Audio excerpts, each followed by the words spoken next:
Hey guys. Snap right into it. I was gonna say welcome back. Huh? I was gonna say welcome back for some reason.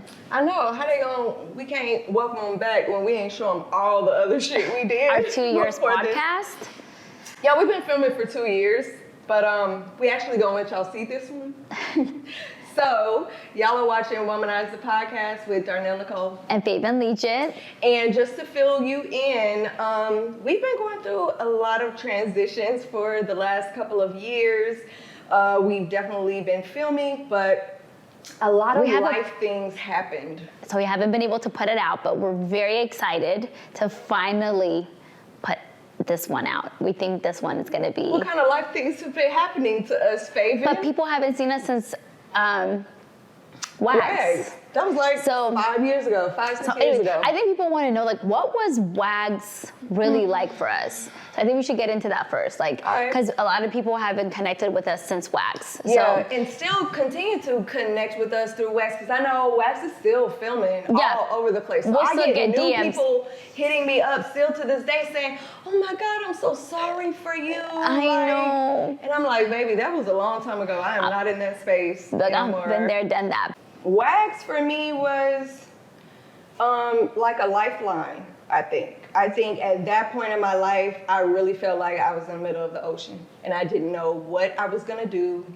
and I didn't know how I was gonna do it. And even through all of its faults, like all of the negativity and drawbacks that came with filming the show, I still will really always cherish that time and feel like that gave me a way out, even though I didn't see it and didn't want it at the time. Because at the time, you know, I just wanted my family. I wanted all of it. Yeah. But I understand now that all of it was not meant for me. How were you casted? How was I casted? Just out of the blue, one day I got an email. I don't remember. They got in touch with someone else and they suggested me, so they hit me up, and I was like, hell yeah, I'll audition for it. I have nothing going on right now, and I'm in a very shitty place. So, and you and Rashad were engaged? No, not yet. Okay. Yeah, we were broken up at that point, so I was living in a different spot with Cree, just me and Cree. Wags was huge. I remember it came at a great time for you, but then it also came with like a cost, right? Because I feel like it came with a cost that I wasn't ready to pay, that I should have been ready to pay. And so you were the most honest. Hindsight is 2020, so I understand now, you know, the purpose of it all, but I wanted to keep it back then. I really wanted to keep it more so for Creed than for myself, just because a lot of women do that's what I thought she needed. She needed both of her parents, but what I needed was to be emotionally, physically, mentally sound. I needed to be able to provide for myself and, you know, not have someone over me financially abusing or manipulating me. And so I didn't understand that that's really what I needed. I didn't take the lessons initially, but I see it now and I'm just thankful for the experience. Yeah, because in the beginning of season 1, you and Rashad were like not together, but then got together, got engaged. And then we were together by the time we started filming. Okay. But the audition process, y'all weren't together. Yeah, no, we had separated. But then, you know, after I had my first audition, he was like, you know, we need to go to counseling and get our family right. And then you guys did that. I think a lot of people were able to relate to you because you came more than any of us. Like, you were organic. And I think that's like the different part of Wags that people don't know. Like, I remember getting casted for it on season 2. Yeah. And they were like, okay, Corey just got a big contract. We need you to say how much money he makes on national television. I remember how uncomfortable that made you. And I was like, wait, what? They're like, yeah, you need to say how much money he has, what you're doing, and everything else. And they promised me the world. Like, they're like, yeah, we're going to show your businesses. We're going to show, like, how you're, like, it's different for you. Like, we casted you for as a business. That's what the people want to see. They want to see the lavish side of it. They're going to be attracted to you by, like, how much you have at your disposal. Yeah. And which isn't your personality at all. At all. So it was, like, coming into it, and they're like, yeah, like, wait, can you guys show us all your cars? I'm like, what do you mean? Like, do you not know I'm the most frugal person in the world? They're like, no, like, we need to see all your cars, bitch. Like, bring all of them. And I'm like, wait, what? And just them feeding us, like, alcohol to get, and me, by nature, I'm very... I ain't had no problem with that part. That was my favorite part. I know, but then it was also... like them giving it to us so then that way they can get a reaction out of me every single time. So like right away, open you up, like loosen you up. I think that's what every reality show does. But I think the positive part is I met amazing people. The negative part was what I was promised about. They didn't My show businesses like never that. came to reality, but I did like learn a lot about myself because I was sick. Like literally to my stomach watching the show because I come from such a strict culture. Yeah. So I kind of got to like live in like my truth. So because in reality, like I am very hot-headed, I am very spontaneous and all that kind of stuff. But I think for my family, it was really hard to watch because they got to see a side of me that's like... just like the cursing, the drinking. The cursing. Episode 1, I was, I think, fighting. Who you was fighting on episode 1? I don't remember. What was her name? I don't know. Blonde. Oh, Kayla. Oh, I spit. Yeah, Kayla. Yeah, that was whole... Like, it was like, yeah, you turned to a faucet real quick. Really quick, yeah. But they probably didn't see that. I was fighting Kayla day 1. I remember that. Yeah, so that was like different for me. But I remember, what I do remember is the first season, you were the most organic, the most real, and that people were able to relate to you. And I think that's why even after that, your fans are completely different than all of ours because they were actually going through, they were able to be like, oh my God, I'm actually going through the same exact thing. And that's why I used to always tell you, I'm like, yo, I think God has no accident because you were really meant to do this to heal people. And I always tell you that. I'm like, you're such a healer in the process of everything because your situation healed so many women because a lot of the times there were so many people who were like, damn, I want you to tell your friend, like, I'm going through the same thing. Like, thank you so much for her advice and being organic. What just became clear to me because I think when I would hear healer, I would have a different understanding of it. Now I understand, being a healer means that I've gone through something and I learned how to heal myself and I could pass that information on. Yeah. And so much so, every time I feel like I've gotten in a comfortable space, like for instance, getting married and thinking, this is my space. Like I found it. Something happens and I have to learn how to heal myself and then I pass it on. Yeah. And so now I have this thing in my head, like, is that why I came to Earth? Is this all that my life is going to comprise of in regards to like love and men? Yeah. Going through these experiences and learning how to heal myself. Now, mind you, I heal more easily each and every time through each and every heartbreak. It's easier for me. I understand by that nature, these are you're a lover. lessons and that, I'm not looking for anything to be forever anymore. I'm really just taking from it what I need. I'm giving what I feel like I need to give and then just kind of being in the moment and experiencing it. And but I don't know if that's a good thing or a bad thing because now it's like, I'm not sure if I'll ever really get attached to anyone anymore because now in my head it's like, oh, you're a lesson. You're an experience. And I'll be there for you. I'm never going to intentionally hurt anyone. That's just not your thing. But I know, I feel like, by nature, you're one of those people, I don't know, every single time you do it, like, the same exact way. You love, like, there's not, like, you're, like, not one of those people that are like, oh, my God, I got my heart broken, so, like, fuck love. Right. Like, you literally give yourself your complete self each time because that's just who you are.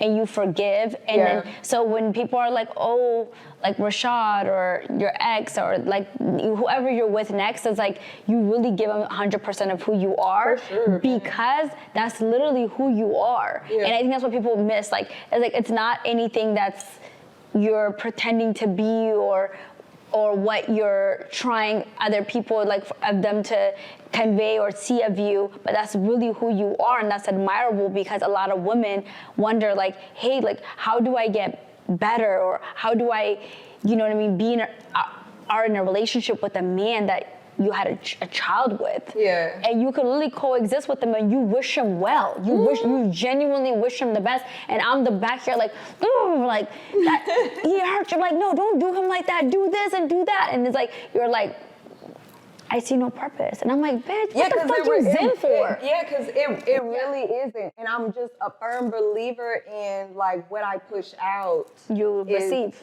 Coming back. And I'm not or no longer a me fire with fire person. I just really feel like I'm cool with protecting the energy around me, and people intentionally trying to hurt me or doing is not my business. Yeah, and that's what I always tell you, because I'm always like, business. you have a greater purpose, D. Like, you may not see it right now, you may not see your light right now, but I promise you there's a greater purpose in the end, and I'm a strong believer in like God tests those he loves the most. So what's my purpose? I'm telling you, you're genuinely, you were put out here to be a healer. And not only do you heal people, but your story and your testimony will change lives daily. Do you think that is like the whole embodiment of my life? Do you feel like I am going to meet another love, and that is just going to be another lesson for me to heal from, and then continuously teach people how to, because my heartbreaks have been very different. Now, mind you. And severe. But it's like crazy to me, because for so long, I've seen heartbreak as one thing, and that's been like the loss of trust. That's been like cheating and betrayal and stuff like that, right? And it's specifically on the show. So then now with my marriage situation, that heartbreak was something I never saw coming. It never crossed my mind. It wasn't anything that entailed another woman, any type of cheating, betrayal, that kind of thing. It was a loss of trust on whole other level. Then it was also because deep down you're chasing an idea of what society wanted for you. Very true. So it's kind of like, damn, like, why didn't I get to be a wife? Why didn't I get chosen to be something that like somebody validated me to be? And it's like, it was just a title. That so you chased the wife title for so long, and then it was like, okay, I'm a wife now.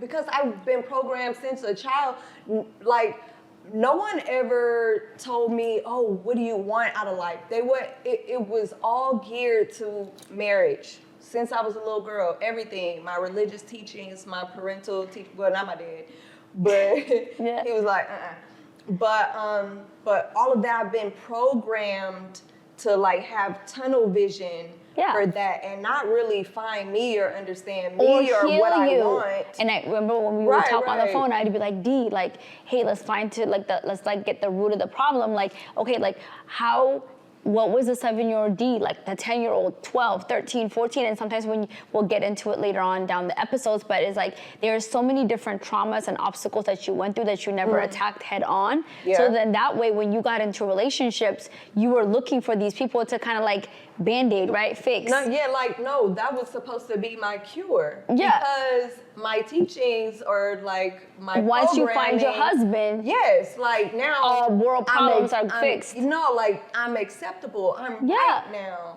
That's what I'm saying. It's like everything you're gonna be good. Not true, y'all. It's not. Ain't nobody told me, so I'm gonna tell you. But I had to heal me first, and then it's like, damn, I'm not looking for another human to validate me and my worth. Like, you don't get to choose me to be your wife. But that's what it is, though, because once I healed myself, then I was like, oh shit, I don't want to be married. I really enjoy me. I really like my alone time. And you love being alone. I do. But I couldn't even understand that because I was so laser focused on being someone's half, because I was never taught that I was whole. Until you met your husband. I was taught that I was 50% of a future 100% union. Yeah. So I never saw myself as good enough, never saw myself as whole. And that's something that I didn't understand. Now that I understand I am whole, I'm good by myself. And whoever is gonna be your person, they're gonna have to wrangle me. They're gonna have to get a cattle rope. That thing is a lasso. To get you, yeah. And I feel like that, I think that's what the difference between why Corey and I kind of like work a little bit different, because I feel like in some cases it's like, I really was like completely, I'm like okay with being by myself, and he can just add on to it. Yeah. Like he doesn't complete me, and he can't complete me even now. Like it's like, I'm not looking for somebody to like fill that like. Well, yeah, we should never. Never.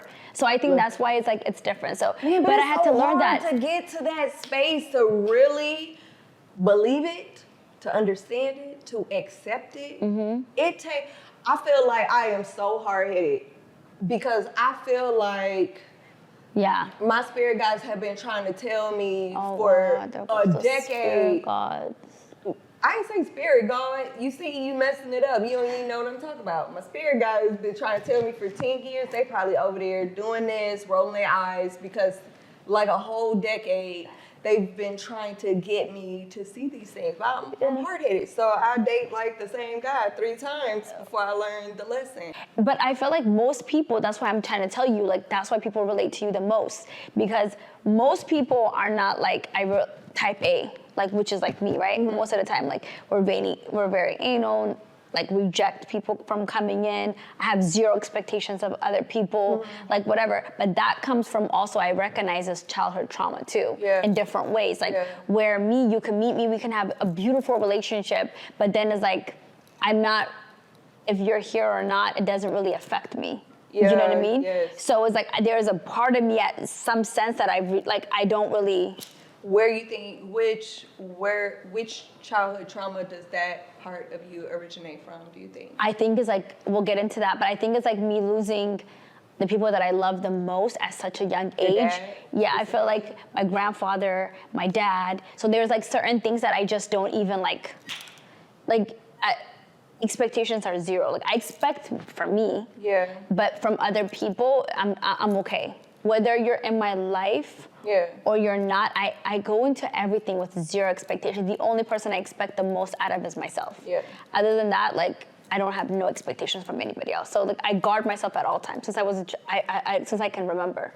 So I think it's different because my level of pain is measured differently than yours, where I admire you for the fact that you're able to, and then I also get pissed at you at the same time for the fact that like, I'm like, damn, like, stop me letting all these people inside so quickly and so easily, but then it's like, it's admirable. And because you're so guarded, do you feel like you miss out on a lot? Because I feel like you block yourself from feeling a lot of things.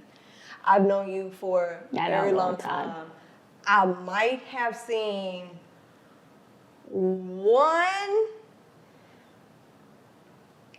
half a teardrop before. I don't even know if it was a teardrop. I feel like your eyeball was moist or something like that. I ain't never seen you cry, but I have seen a lot of shit happen to you, and I've never really seen you cry. Are you protecting yourself so fiercely that you don't allow yourself to feel things? And can you learn from all the things that you're supposed to learn from if you're not feeling anything? I know, that's such a good question.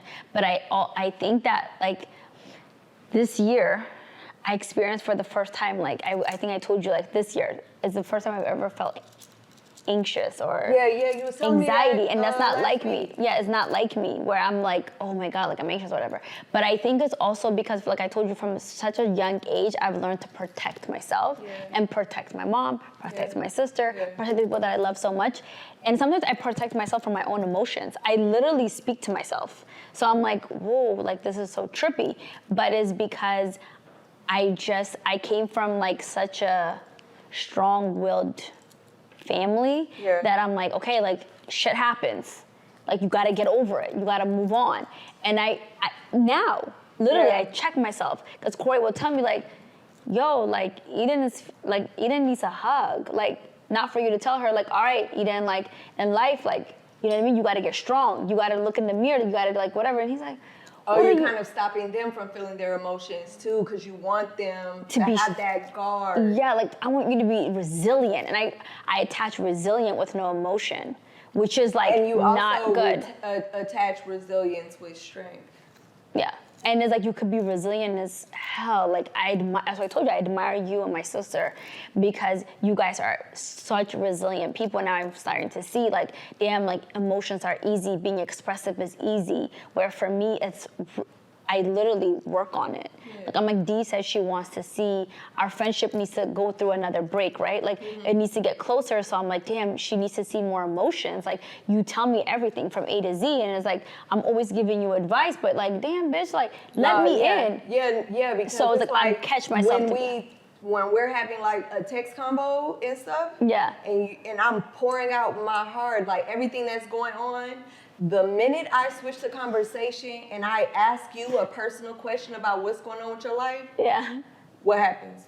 You don't text me back. Yeah. You gone. I'm gone. Like, that's what it is. So what does it feel like to you whenever I text you and ask you about something personal going on in your life? Just so I know for me personally, because I'm gonna cut you out if you keep I just my feel text like, messages. oh, I'm good. Like, I always think to myself, like, oh shit, I'm good. So, like, but she you knows I'm can't gonna be think good. to text me and say, oh, I'm good. But then I feel like, you know, it needs to be a little bit more substance.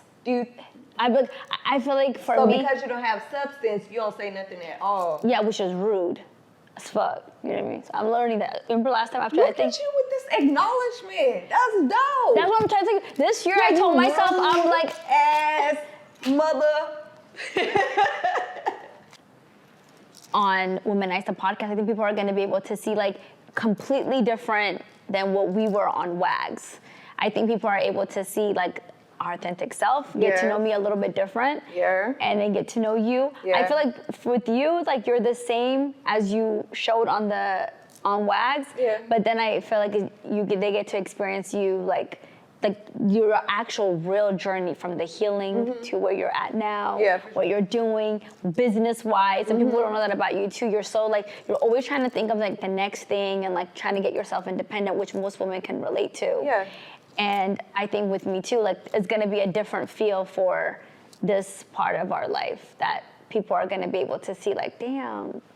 Okay. I see the transformation, the growth, the journey. One thing is to say we both still like to drink, so that's shit, my DNA. I can't even get away from. A lot of women, as a woman, that I'm like in the same demo that people will be watching you. Like, I connect with both of it at so many levels, but it's just dig a little deeper and, like, be a little bit more vulnerable. So the question. Okay, I know what I'm gonna say, because I'm gonna say it's almost costing me my relationship. Okay, because.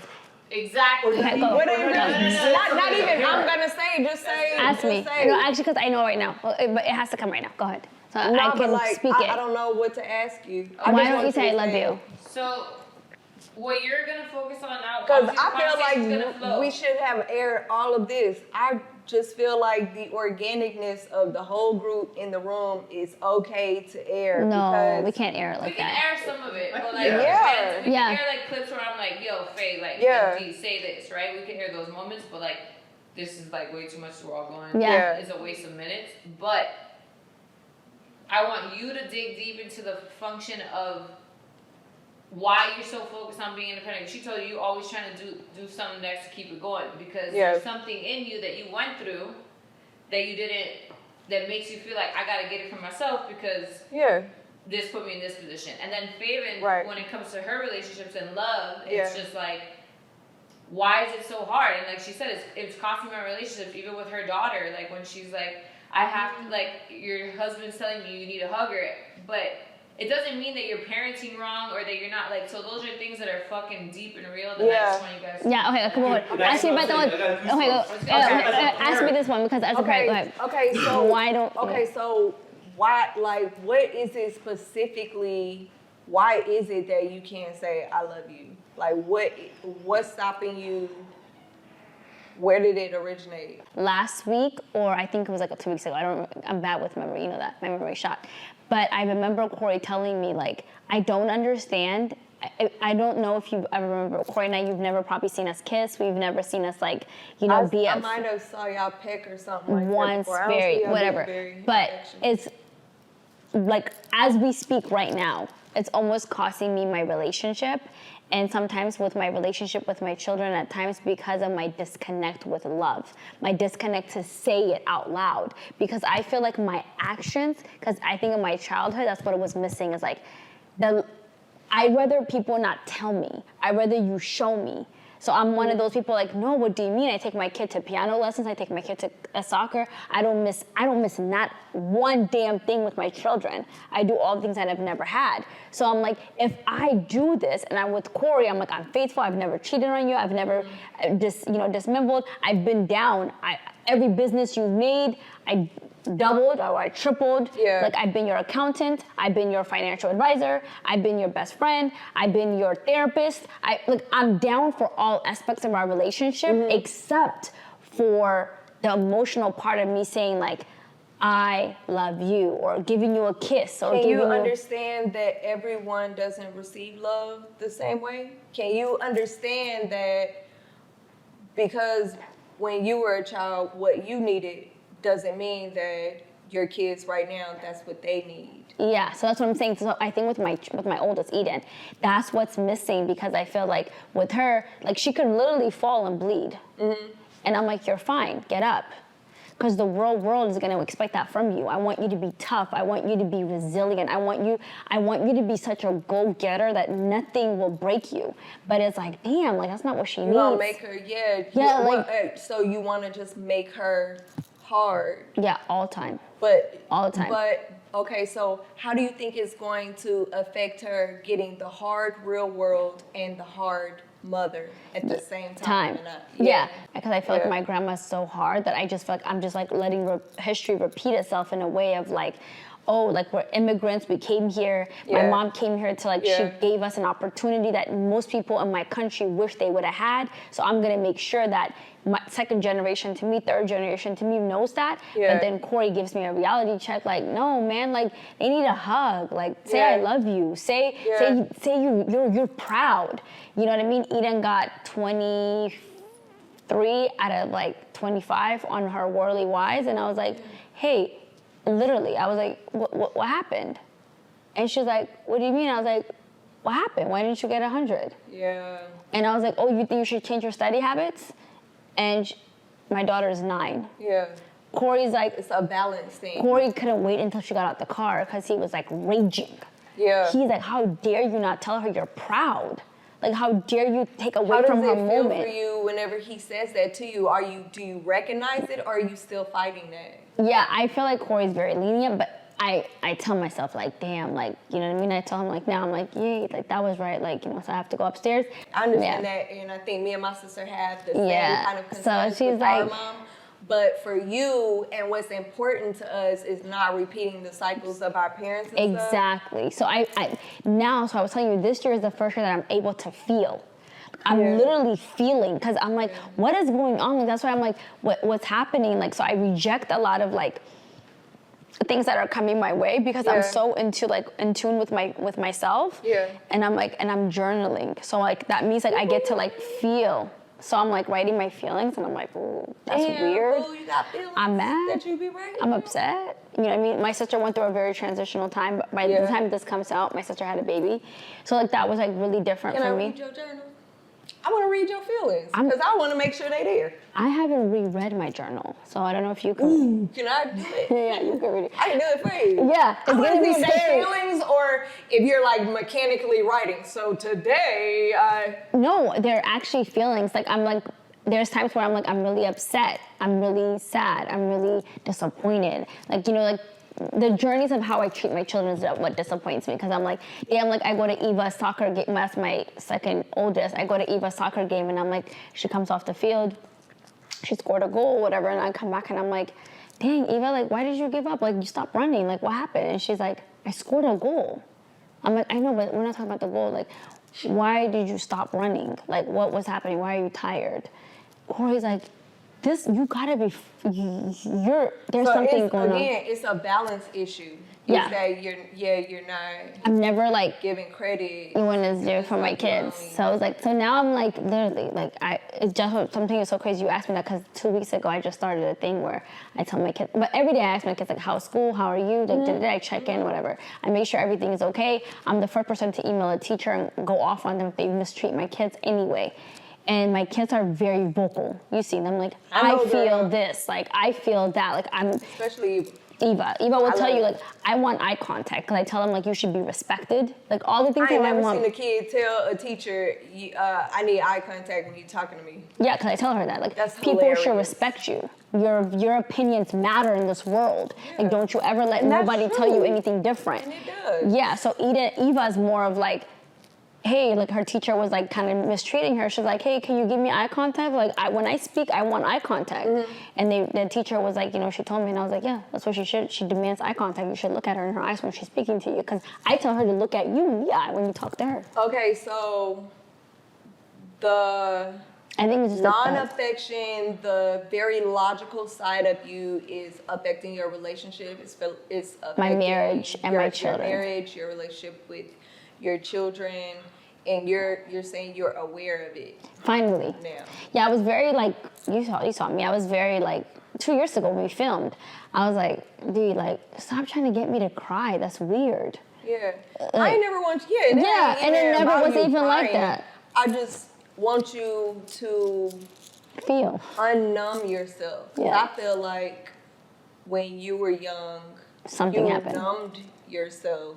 Yeah. And you still carry that. Yeah. Because there's definitely something in you that I see where you don't allow yourself to feel anything. And then, you're, you want the girls to feel that too. And it's okay. It doesn't mean that like you're a bad mom or anything. What it means is that you want them to learn how to protect themselves, how you felt that you needed to protect yourself when you were young. Exactly. But you also have to understand that they don't have the same childhood as you. I know. They don't have to protect themselves from the things you had to protect yourself from whenever you was young. Yeah, I mean, our upbringing is completely different exactly, even now. Yeah. So now it's time so I think that's learn different traits and I think that's where I'm at right now. So like the transitional part is like being a better parent emotionally. So like being emotionally available. I know. I'm gonna see you.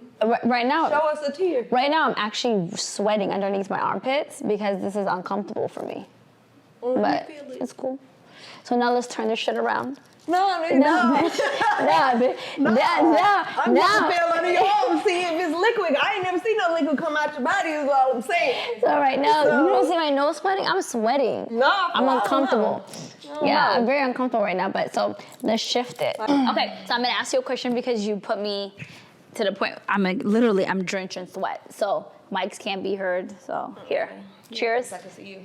Why I gotta take a shot? Yeah. So you must be about to ask me something all crazy and stuff if I gotta take a shot now. Cheers.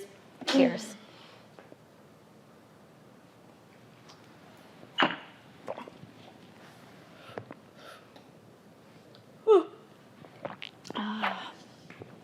So it's hot. Whew. That wasn't bad. So I have a question for you. So, why do you think that a lot of the times, I feel like we've had this conversation too, but not like I've never asked you in this way. Because you always be like, I want to be independent, like whether it's financially, emotionally, but mostly financially. Why do you think in your previous relationships you've always wanted, you always have been able to tell me like, I just want my financial independence. Like, I just want to be free of this. And you were crying. Do you remember one time? I don't want to say the person's name. Yeah. Your ex-relationship, your ex-boyfriend, and I remember you just feeling so, like, dependent. And you were like, I just can't wait until... Well, hindsight, I was actually reliving my childhood in that relationship. As much as I don't like to admit it and stuff, I love you, Dad. Some stuff that happened in my childhood where I didn't feel taken care of by my dad. And I think the moment Okay, so let me break it down because I can't even about the way like describe it. So at one point in time, my dad got married to this lady, and my dad took me school shopping before school every year. Yeah. Every year. So then he ended up marrying this lady, which was a very short-lived marriage. But she told him he couldn't take me school shopping that particular year because he was paying my mom's child support. So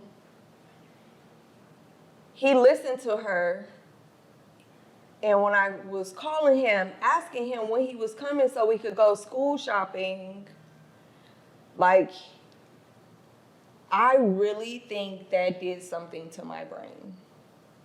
It really did. I've never broken it down this way before, but it's something that, you know, where I am now, I could see it fully. It did something to me to where I felt so much, I don't know, I felt unloved, I felt discarded, I felt, man, because what is the word? Huh? He lived a different life than you. He did. He lived a very different lifestyle than what we were living with my mom. My mom was struggling. She was single mom. Working. She was a single mom, working 2 jobs, was barely there. But when I go to Houston to his house, he lived in a huge 2-story home with a foreign car and, you know, going out and drinking. And you lived with your mom. And I lived with my mom. Most of the time. And we were struggling. And I was very vocal to him about how we were struggling. And he didn't come to save me. And then I told him one year, I was like, man, I want to come live with you. And I tried, but he didn't want me to. And I felt... Come to save you. So I think that's... Come to save me. That's what I think. So once I hit like 25, because I would never think about marriage or nothing before that. But I think like come 25, come 26... I started to get with, I found myself in those situations though. It was like I really was recreating my childhood. And these men were living, I was in relationships with men who were living different lifestyles. And it was almost as if I couldn't go out there and get it for myself because the only way I was gonna feel love is if they did what my dad didn't do. And then they didn't do it. And so how many times did I repeat that before I would get it in my head? Stop waiting for them to save you, to prove their love by... Financial. But like not even that, but just like taking care of me similarly to the way you take care of you because I'm giving everything. I'm giving everything here. And like, you were looking for your dad to, A, financially, 2, mentally take care of you. And I think for many years, like, you know, that within our friendship, I used to always be like, damn, like, this is what she's looking for. Like, this is what she wants. And I'm like, you can get it on your own too. But I feel like you were looking for that to save. I needed the feeling of someone loving me enough to come and say, hey, I see you're in a shitty position and I am not in a shitty position. I got you. So let me protect you and make sure you're okay because I did not feel protected. But that's like what most women do, right? So then like now we know that like you see that's the opposite of what I lived, right? So in the beginning, because I was so used to since the age of 13 going and getting it on my own that I kind of felt like I never asked for that. So like I will ask for help, but will I really ask for help? But what's so interesting is that I've been working since I was 16. I worked all through college. I've always worked. Our experiences were different though, because I think even with your ex, I remember like fighting for you because I was like, dang, she's really trying to see if you're going to, and that's the word. It was like the aha moment, right? Like Oprah. Like the aha moment was like the save. You wanted to just be like, hey, you love me enough, show me in these ways. But then now looking at you now is like, damn, like the other day I got off the phone with you and I was like, damn, I'm proud of you. Because you're like doing shit that's like, nah, I'm saving myself. I'm doing this shit for myself, but it took you for so long to be like, the validation of a man having to do it, but then it's because that man was your father. Exactly. I was just reliving all of that, trying to undo it.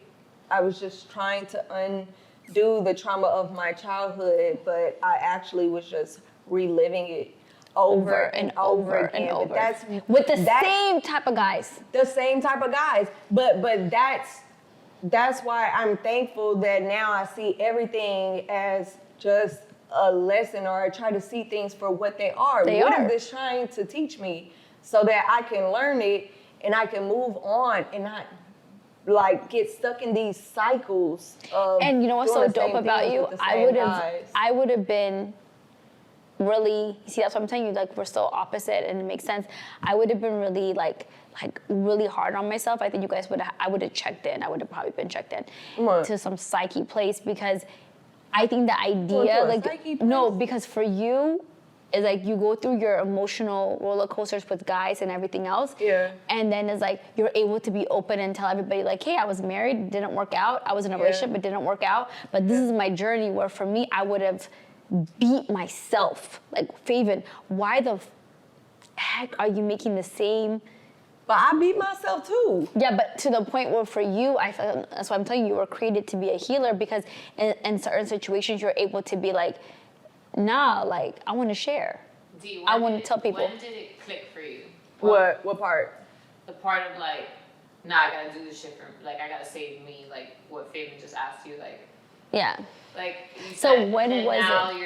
Now you're like, nah, I'm doing this shit for me, like, I gotta save me, I gotta do this for me. Like, when was that aha moment that you were like, nah, this shit, I've seen this, I'm going this way now? You know, when it clicked, I think it clicked when Jamaica. No, I found myself in a marriage where I was having the same financial conversations, but the pain around it was different. So the pain around the relationship was not connected to cheating, infidelity, and those type of heartaches. Because the gifts happen when you're getting cheated on in the I'm sorries. No, like you remember? Yeah. And the I'm sorries were like the big rewards. Exactly. Like, here you go. I'm so sorry. Yeah, but keep you. Exactly, yeah. And so then I wasn't getting now that either. I think that was an eye opener for me. I'm so grateful for my marriage and what it taught me, and what it taught me about myself, because it's like, oh shit, I've been looking at everything as like it's the same. And mind you, I've been in this cycle of these certain types of men, this very specific heartbreak, but that ain't even real. Like I've really been looking for someone to validate my human experience. Save you. That's what I'm trying to tell you. Like, literally, and then you put that check mark, like marriage, check. You put it on off your checklist. I did, and then the fact that what was hurting me, oh man, and it hurt me more than all of the infidelity, this marriage. And what's beautiful is that this marriage hurt me more than any other relationship, but here I am, like, not in pain and not carrying it, and that's a testament to my growth, and like me understanding that even this beautiful, amazing man that proposed and married me in 24 hours. The most gut-wrenching way, like how he did it was like a fairy tale, what I had always dreamed. Everything that I had asked for, and I thought in that moment, I am validated now. Like everyone who ever broke my heart, now look.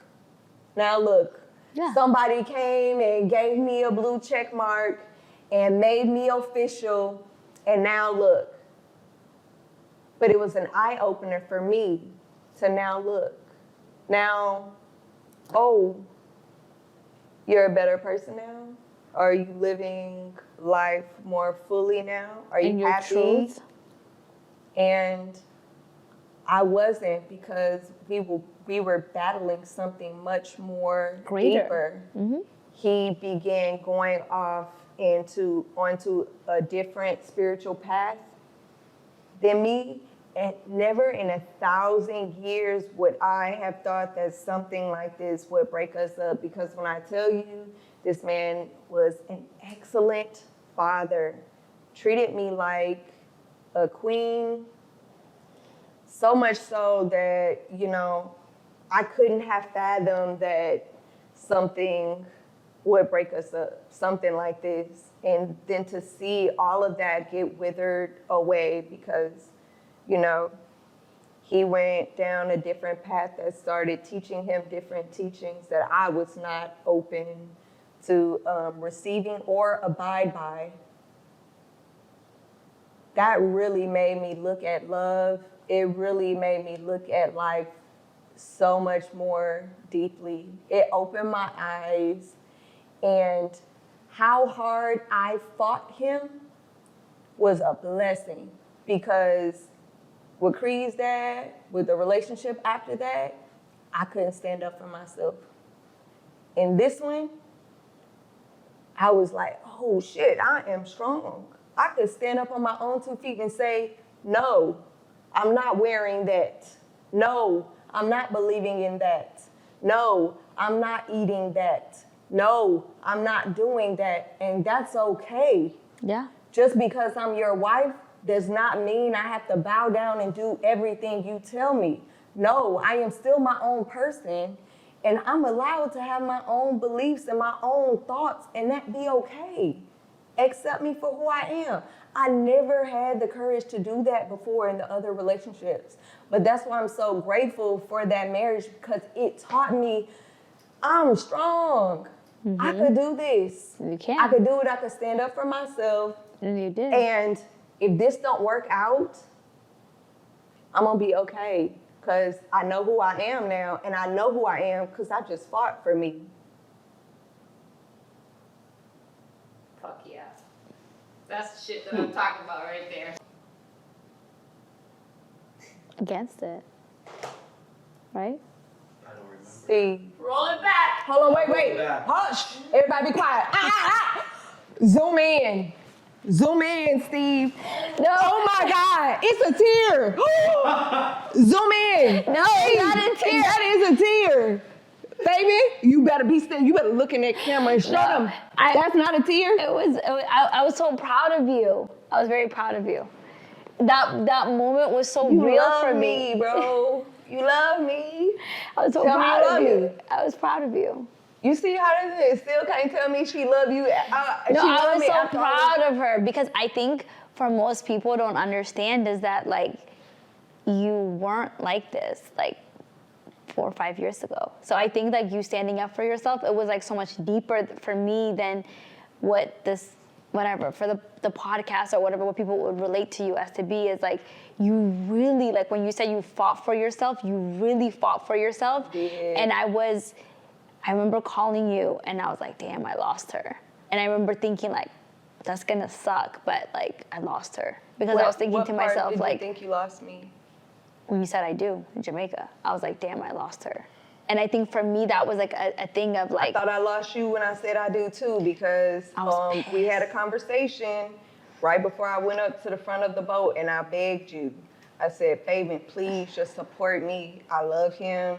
He loves me. You're trying to tell me, like, this not right, D. I don't have no good feeling about that. I'm like, please, Faven, just do this for me. I need you to do this for me. And we got to the front of the boat, and we there in front of the pastor, and my mom there, my dad there, my sister, my brother, everybody, you there. And I looked to the crowd, I think, before I said I do, and everybody was looking at me smiling. I looked at you, and you was looking off in the distance like this. Yeah. And I felt like in that moment, I was like, yeah, like, I don't think our friendship is going to make this one. Yeah. So I'm saying our friendship is gonna last this time. I think that this was the end. Thank you for loving me enough to fight and show me what you were seeing that I couldn't see at that moment. And even like disobeying my wishes, you couldn't even look at us. Wow, like you guys really got me to like, wait, I think we have to take a break, seriously. My motherfucking job. What was it that you were feeling? Yeah. What was it that you were feeling, Faven, when you saw her saying I do? Like, what was it? It's real tears, bro. No, wait, I really have to take a break. Like, we'll come back. We'll take a break. Well, why you run away? Let it ride. Yeah, As a strong person, I just said this too about the tears. What was it? Because we've all been in situations like that where we're looking at somebody we love unconditionally, because you loving her isn't going to do anything for you in a relationship, outside of a relationship. It's just pure love, right? Yeah. Organic love. So watching your friend, someone you care about, with no restrictions on to why you care about them, going to marry somebody, what was it that you saw that you feel like she couldn't see in that moment? I felt like I saw somebody that my mom would normally date. And I felt like Dee was gonna lose the battle. So I felt guilty that I didn't have confidence in her. So I was like, she's gonna lose this one. What do you mean when you say lose it? You thought I was gonna succumb to the pain of what ultimately was going to happen? Yeah, because he was promising you financial freedom. He was offering you. Not even in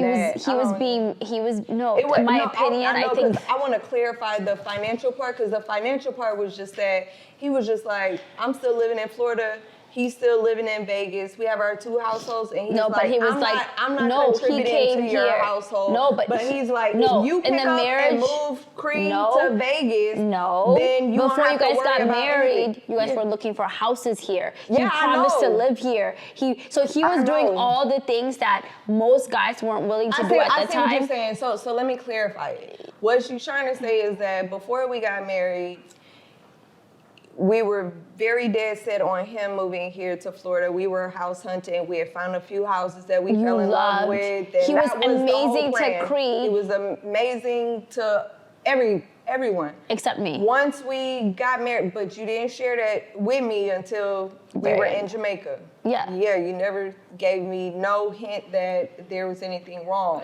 But as soon as we got married. About to get married. Night before. No. Night before. I'm not talking about that. I'm talking about after he and I got married. Oh, yeah. As soon as we got back to the States from Jamaica after yeah. He was like, you need to pack up and move to Vegas. And so he was just like, so when you're speaking about financial, it was just that he's like, no, in Vegas, I'm taking care of everything. It's no problem. But, if you're living out here, it's... Yeah, no, I ain't got nothing to do with that. And then by that time, you had sacrificed what my mom does. You had sacrificed most of everything that was giving you an income to me. Because you were willing to do it for your family before even getting, most people like me, we need an insurance policy and life. I play very safe, right? So in my little square. So I need insurance policies, I need to be whatever, I need written statements, I need contracts, I need a Biden. Where for you, you're such a trustworthy person, and most people get to play on that. So I think with that, he promised you the world, and he under-delivered, because then he ended up saying, oh, well, no, never mind, I'm not moving here, but you do have to move here, and if you do move here, these are the conditions that you have to move in. And so I think at that time, I was like, damn, you've been through so much, Vegas. You've been through so much that I was like, damn, I'm about to lose her, because the first person who's gonna cut was me. No, it was just saying, no, you're my wife. You're my wife. You have to. You have to obey. Yeah. You have to obey because of what I. So deep, and bro. so that's what I'm saying. I did not see that coming. And I felt like for you, it was you didn't want to let yourself down. You didn't want to let people down. We had just went to fucking Jamaica, all of us. It was so, your mom, your dad, your sister, your freaking brother-in-law you love so much, your friends, everybody, like we all, like I just felt like you were so deep. It's just like, I just didn't think you were gonna come out of it.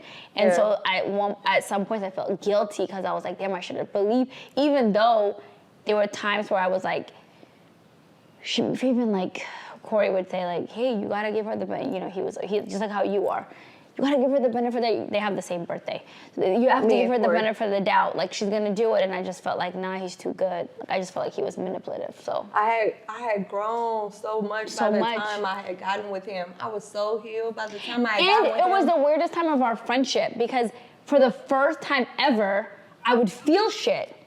I would call you. You was calling me right when I would be in the midst of some I'd really like, oh deep my God, shit. like I would sleep and I would wake up and like something happened to D. Yeah. And I would call and be like, hey, you okay? Like, whatever. Yeah. So it was like really powerful for me because when you exited the relationship, I was like, oh my God, now she can do anything. She's good. Guys, do you feel like when people say relationships get tested, they think all really like marriage and stuff like that, but your relationship got tested in that moment. Do you feel like that elevated your friendship? Like, where do you see your friendship like now because you had that moment where like a lot of friendships would crumble from that? Like, you gonna be like, there's sometimes I see my friends like drowning and I'm like, yo, like, I'm gonna tell you one time, this is how I feel about it. Whatever you do after here, like, bon voyage. But how do you guys feel like that elevated your friendship?